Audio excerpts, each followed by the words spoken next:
Hello students. Last lecture में हमने आपका वेस्टर्न पॉलिटिकल थॉट का थिंकर रूसो स्टार्ट किया था। हमने उनका जीवन का संक्षिप्त परिचय देख लिया था, उनकी प्रसिद्ध कृतियाँ देख ली थी। साथ ही हमने देखा कि उनके मानव स्वभाव के बारे में क्या विचार थे और प्राकृतिक अवस्था के बारे में उनके क्या विचार थे। एक बार वो रिपीट कर लेते हैं कि उन्होंने मानव स्वभाव के बारे में क्या कहा था कि मानव स्वभाव से एक भोला भाला प्राणी है। मतलब वो कहना चाहते थे कि मानव स्वभाव से बहुत सीधा है, सभ्य जंगली। उन्होंने मानव को सभ्य जंगली कहकर पुकारा था कि मानव जंगली तो था, उसे प्राकृतिक अवस्था में ज़्यादा डेवलपमेंट नहीं थे, उसकी ज़्यादा इच्छाएं नहीं थी, सीमित इच्छाएं थी उसकी। उन इच्छाओं की पूर्ति वो कर लेता था, जंगलों में भटकता था, तो वो एक सभ्य जंगली था। यानी जंगली तो था लेकिन उसमें कोई पाप नहीं था, वो भ्रष्ट नहीं था। उसके बाद इसलिए इन्होंने मानव को स्वभाव से भोला भाला कहा है। उसके बाद इन्होंने प्राकृतिक अवस्था की बात की थी कि प्राकृतिक अवस्था का मतलब क्या था कि राज्य और सरकार की स्थापना से पहले की जो अवस्था है वो कैसी रही होगी। क्या प्राकृतिक अवस्था थी, मनुष्य जब राज्य और सरकार नहीं बने थे तो कैसे रहता था। उसके बाद क्या ऐसा हुआ कि राज्य और सरकार की स्थापना की आवश्यकता महसूस हुई और राज्य और सरकारों की या फिर समाज की स्थापना हुई। तो इन्होंने प्राकृतिक अवस्था के बारे में क्या कहा। इन्होंने कहा था कि प्राकृतिक अवस्था भी बहुत पहले अच्छी थी, मनुष्य अपनी उसकी सीमित आवश्यकताएं थी, जनसंख्या भी कम थी, आवश्यकताएं थी, जनसंख्या भी कम थी, इसलिए अपनी आवश्यकताओं की पूर्ति वह कर लिया करता था। लेकिन धीरे धीरे क्या हुआ, जनसंख्या बढ़ने लगी और संपत्ति रूपी सांप ने जन्म ले लिया। इन्होंने क्या कहा कि जैसे एक भूमि का टुकड़ा है, पहले जनसंख्या कम थी तो ये पर्याप्त था, फिर जनसंख्या में वृद्धि हुई तो किसी एक आदमी ने उसी एक टुकड़े पर कब्जा करके कहा ये मेरा है। उससे पहले तेरे मेरे का कोई भेद नहीं था, धनी और निर्धन का कोई भेद नहीं था, सब इक्वल थे, सब सभ्य जंगली थे। लेकिन किसी एक मनुष्य के दिमाग में विचार आया कि संपत्ति का ये जो ज़मीन का टुकड़ा है ये मैं रोक लेता हूँ। उन्होंने कहा ये मेरा है। यानी जो निर्बल था वो ज़मीन नहीं रोक पाया, जो ताकतवर था उन्होंने ज़मीन पर कब्जा कर लिया, उन्होंने कहा ये मेरा है। तो ऐसे करके क्या हुआ, संपत्ति रूपी सर्प ने जन्म ले लिया, तेरे मेरे का भेद उत्पन्न होने लगा। इससे धनी और निर्धन की खाई भी बढ़ने लगी। पहले ऐसा कुछ नहीं था, लेकिन धीरे धीरे ऐसा कुछ हुआ प्राकृतिक अवस्था में कि राज्य और सरकार की आवश्यकता महसूस की जाने लगी। जब निर्धन को सताया जाने लगा, वो ज़मीन पर कब्जा नहीं कर पाते थे, संपत्ति सारी ताकतवर के हाथ में चली जा रही थी, तो निर्धन और धनी का भेद बढ़ता हुआ जा रहा था। तो ये इन्होंने अपनी प्राकृतिक अवस्था के बारे में बात की थी। आज हम इनका देख लेते हैं। मैंने कहा था कि होब्स, लोक व रूसो तीनों थिंकर्स सामाजिक समझौता के बारे में बताते हैं। यहाँ आज हम देखेंगे कि सामाजिक समझौता या फिर सामाजिक संविदा है क्या। ठीक है, यानी हम देखेंगे कि रूसो का सामाजिक संविदा का सिद्धांत क्या है। तो रूसो ने अपनी प्रसिद्ध कृति सोशल कॉन्ट्रैक्ट में सामाजिक समझौते की बात की है। ठीक है, अगर आपसे पूछा जाए कि रूसो ने सामाजिक समझौता किस बुक में दिया है तो सोशल कॉन्ट्रैक्ट में। उन्होंने सोशल कॉन्ट्रैक्ट में इस बात पर विचार किया है कि मनुष्य किस प्रकार प्राकृतिक अवस्था से निकलकर सभ्य समाज का निर्माण करता है। रूसो के अनुसार प्राकृतिक अवस्था के अंतिम चरण की अराजकता से, अराजकता का मतलब क्या होता है, जहाँ पर कोई सरकार नहीं होती, कोई नियम कानून नहीं होते, चारों तरफ धनी और निर्धन का भेद होता है, ताकतवर द्वारा निर्बलों को सताया जाता है, उनके लिए कोई दंड व्यवस्थाएं नहीं होती। तो जब अंतिम चरण की अराजकता से व्यक्ति दुखी हो गए थे, तब उन्होंने स्वयं को ऐसी संस्था में संगठित कर लेने की आवश्यकता अनुभव की जिससे व्यक्तियों के जान माल की रक्षा हो सके और उनकी स्वतंत्रता भी बनी रहे। यानी प्राकृतिक अवस्था थी, वो अराजकता हो गई थी वहाँ पर, तो व्यक्ति दुखी हो गए। उन्होंने स्वयं को कहा कि एक ऐसी संस्था में संगठित कर लेना चाहिए कि जिससे हमारी जान की, हमारे माल की रक्षा भी हो सके और हमारी स्वतंत्रता भी ना छीनी जाए। इस असहनीय स्थिति से छुटकारा प्राप्त करने के लिए सभी व्यक्ति एक स्थान पर एकत्रित हुए और उनके द्वारा अपने समस्त अधिकारों का समर्पण कर दिया गया। किंतु अधिकारों का यह समर्पण किसी व्यक्ति विशेष के लिए नहीं बल्कि मानव समाज के लिए किया गया। यानी इनका कहना था कि जो इनके प्राकृतिक अधिकार थे, जैसे कोई ताकतवर है वो जान की रक्षा का अधिकार है, जो भी उनके पास प्रकृति के द्वारा जो अधिकार दिए हुए थे, उन्होंने क्या किया, अपने अधिकारों का समर्पण कर दिया। लेकिन समर्पण ये नहीं कि इसी एक व्यक्ति को दे दिए कि भाई यहाँ पे 4 लोग 5 लोग एकत्रित हुए हैं, उन्होंने सब अपने अधिकार एक व्यक्ति को दे दिए कि भाई आज के बाद हमारे सारे अधिकार तेरे पास हैं। ऐसा नहीं हुआ। उन्होंने अपने सारे अधिकार समाज के लिए दान कर दिए, समर्पण कर दिया उनका। रूसो के अनुसार व्यक्तियों के समझौते की शर्तें इस प्रकार हैं। उन्होंने कहा, हम में से प्रत्येक अपने शरीर को और अपनी समूची शक्ति को अन्य सब के साथ संयुक्त रूप से सामान्य इच्छा के सर्वोच्च निर्देशन में रखते हैं और अपने सामूहिक स्वरूप में हम प्रत्येक सदस्य को समस्त के अविभाज्य अंश के रूप में स्वीकार करते हैं। तो ये सामाजिक समझौते की शर्तें थी कि हम सारे अपने शरीर को और अपनी सारी शक्ति को दूसरों के साथ, दूसरे भी ऐसे अन्य व्यक्तियों के साथ संयुक्त रूप से, यानी सब मिलकर सामान्य इच्छा के निर्देशन में रखते हैं। इन्होंने सामान्य इच्छा का सिद्धांत दिया था, जो बाद में हम डिटेल में भी देखेंगे कि हमने अपने सारे अधिकारों को, अपनी सारी शक्तियों को सामान्य इच्छा के निर्देशन में, यानी सामान्य इच्छा का जो निर्देश होगा उसका हम पालन करेंगे और अपने सामूहिक स्वरूप में हम प्रत्येक सदस्य को समस्त के अविभाज्य अंश, यानी ऐसा हम सारे हैं, वो समूह का अंश हैं, समाज का अंश हैं, हम अलग अलग नहीं हैं, हम सारे समाज के अविभाज्य, यानी जो विभाजित नहीं हो सकता, ऐसे अंश के रूप में अब देखते हैं। ठीक है, तो स्पष्ट है कि रूसो के अनुसार मनुष्य अराजक दशा को दूर करने के लिए जो समझौता करते हैं वह 2 पक्षों के बीच में किया जाता है। एक पक्ष में मनुष्य अपने व्यक्ति रूप में होते हैं और दूसरे पक्ष में मनुष्य अपने स्वाभाविक रूप में। समझौते के परिणाम स्वरूप संपूर्ण समाज की एक सामान्य इच्छा उत्पन्न होती है, ये हम बाद में देखेंगे, और सारे व्यक्ति सामान्य इच्छा के अंतर्गत रहते हुए कार्य करेंगे, यानी सब व्यक्ति सामान्य इच्छा के अधीन है सामाजिक समझौता होने के बाद।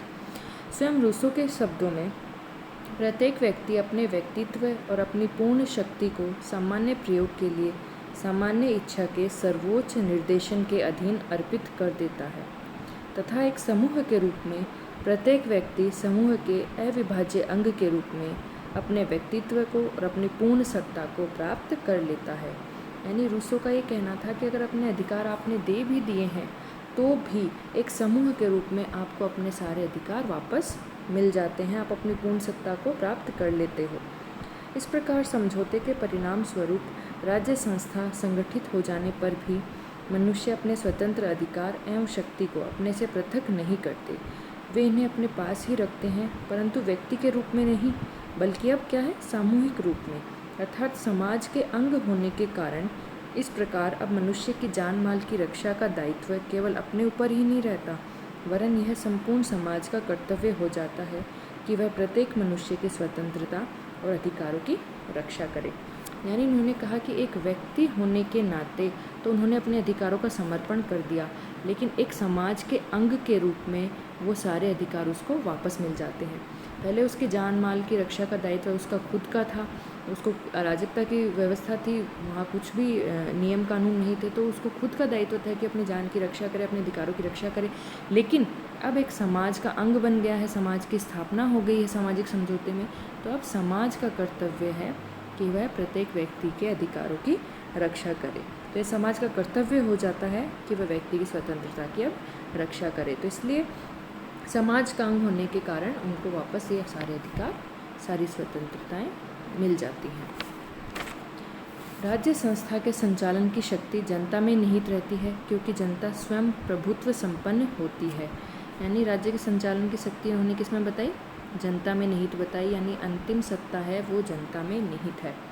राज्य सत्ता के प्रयोग का अधिकार जिस शासक वर्ग को दिया जाता है वह जनता की आकांक्षा के अनुसार ही कार्य करता है, क्योंकि वह जनता को क्रिया रूप में परिणित करने का साधन मात्र है।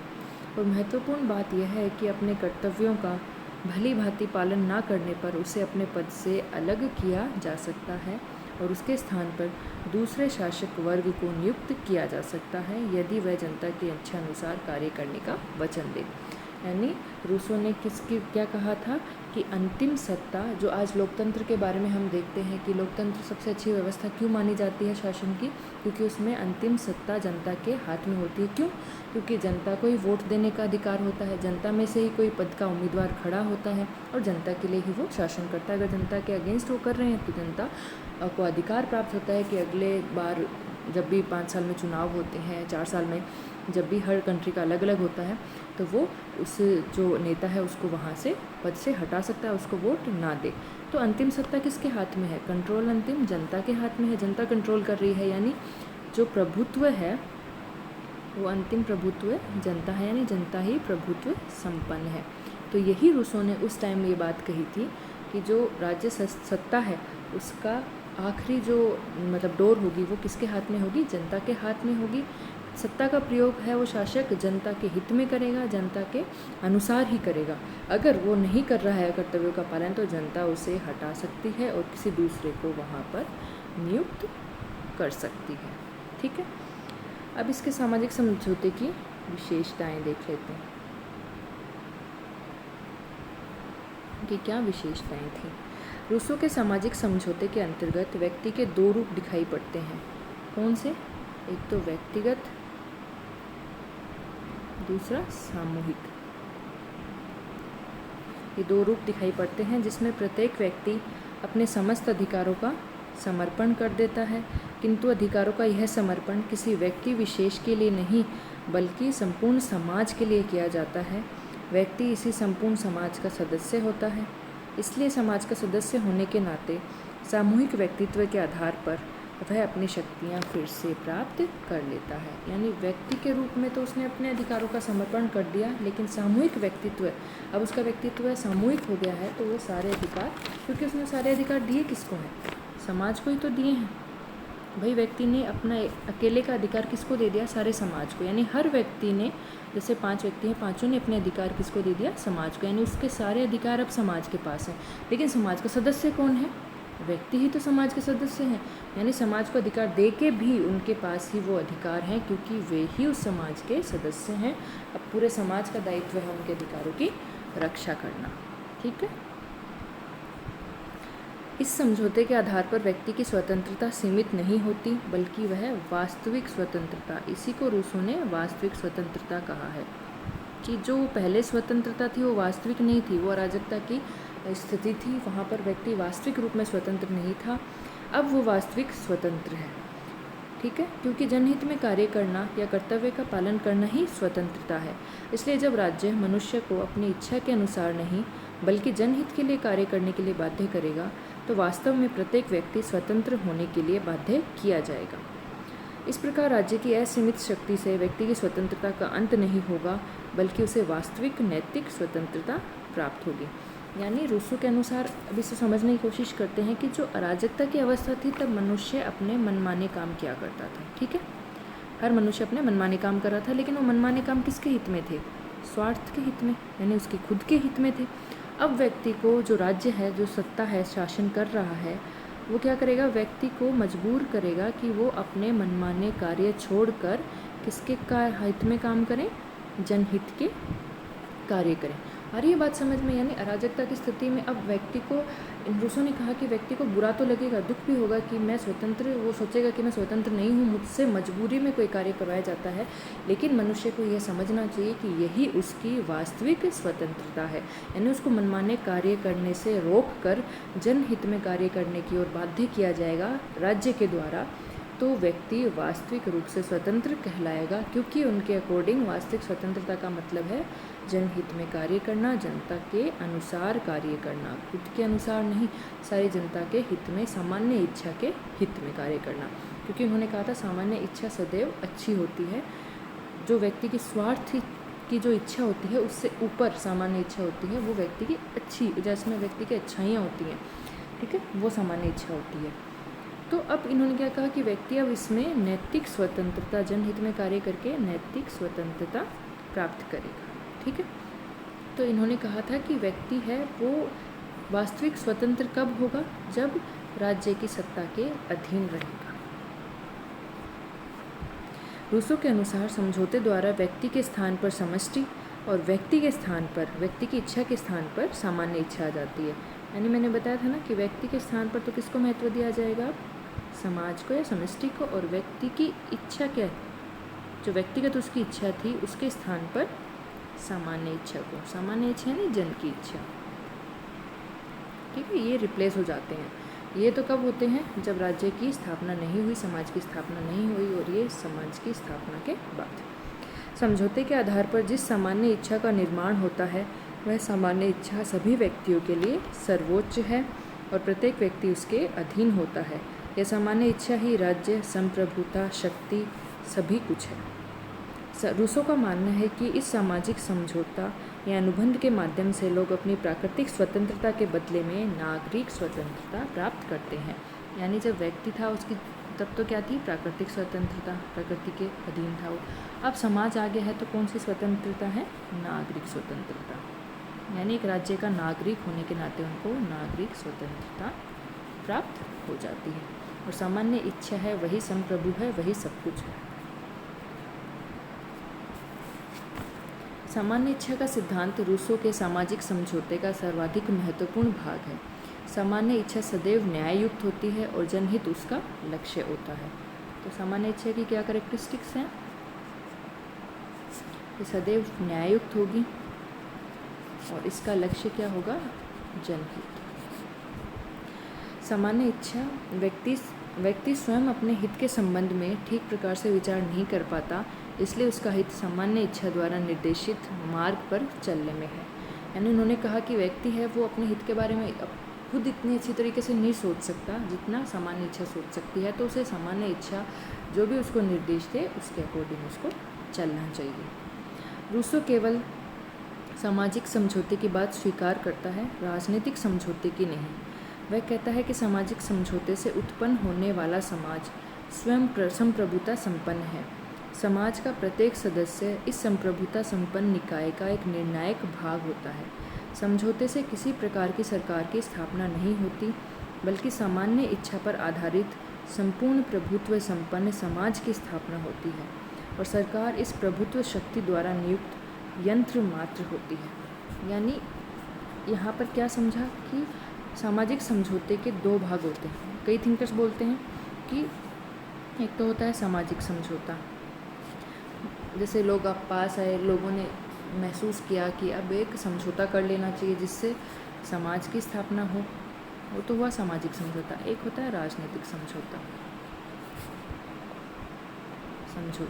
जैसे होप्स ने दोनों के बारे में बात किया था, लेकिन रूसो ने सिर्फ सामाजिक समझौते की बात की। राजनीतिक समझौता द्वारा क्या होता है, लोग सरकार की स्थापना करते हैं। सरकार या फिर एक शासक है, एक व्यक्ति है, उसको अपनी सारी शक्तियाँ सौंप देते हैं, वही शासन करता है, ठीक है।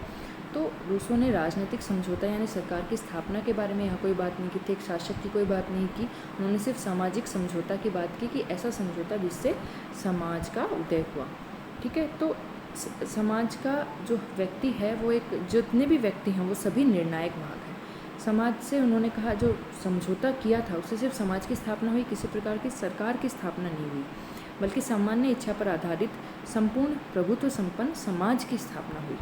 और सरकार क्या है, इस संपूर्ण प्रभुत्व संपन्न शक्ति द्वारा नियुक्त एक यंत्र मात्र है। उन्होंने सरकार को मात्र एक यंत्र माना है। अब जनरली क्या होता है, जैसे होप्स ने बात की थी, देखेंगे हम कि राजनीतिक समझौते से कहा कि एक शासक का उदय होता है, वही संपूर्ण प्रभुत्व संपन्न है, उसको असीमित शक्तियाँ उन्होंने दे दी थी, जबकि इन्होंने यहाँ सरकार की स्थापना नहीं करवाई है समझौते के द्वारा। जब समझौते के द्वारा सरकार की स्थापना होती है तो बहुत इंपॉर्टेंट हो जाती है, वो उसके पास असीमित शक्तियाँ आ जाती हैं। तो इन्होंने क्या कहा, समझौते से सिर्फ वही समाज की स्थापना हुई है, लोग समाज में रह रहे हैं, हर व्यक्ति वहाँ पर निर्णायक है और व्यक्ति है वो सरकार को एक यंत्र मात्र मानकर चुनते हैं कि हमारा एक यंत्र है हमारे जनहित में कार्य करने के लिए। देखा था हमने कि इन्होंने कहा था कि अगर जो जनता के हित में कार्य नहीं करेगा उसको हटाया भी जा सकता है। तो यानी सरकार को इन्होंने इतनी इम्पोर्टेंस नहीं दी, समाज को ज़्यादा इम्पोर्टेंस दी थी और जनता को प्रभुत्व संपन्न बताया था। इस प्रकार देखा जाए तो रूसो के समझौते द्वारा उस लोकतांत्रिक समाज की स्थापना होती है जिसके अंतर्गत संप्रभुता संपूर्ण समाज में निहित है। रूसो की संप्रभुता किस में निहित है, संपूर्ण समाज में निहित है और शासन कार्य सामान्य इच्छा के आधार पर किया जाता है। रूसो का सामाजिक समझौता होब्स और लोक के समझौते से अलग होते हुए भी अत्यंत प्रभावी है। ठीक है, अगले लेक्चर में इनके सामान्य इच्छा का सिद्धांत देखेंगे।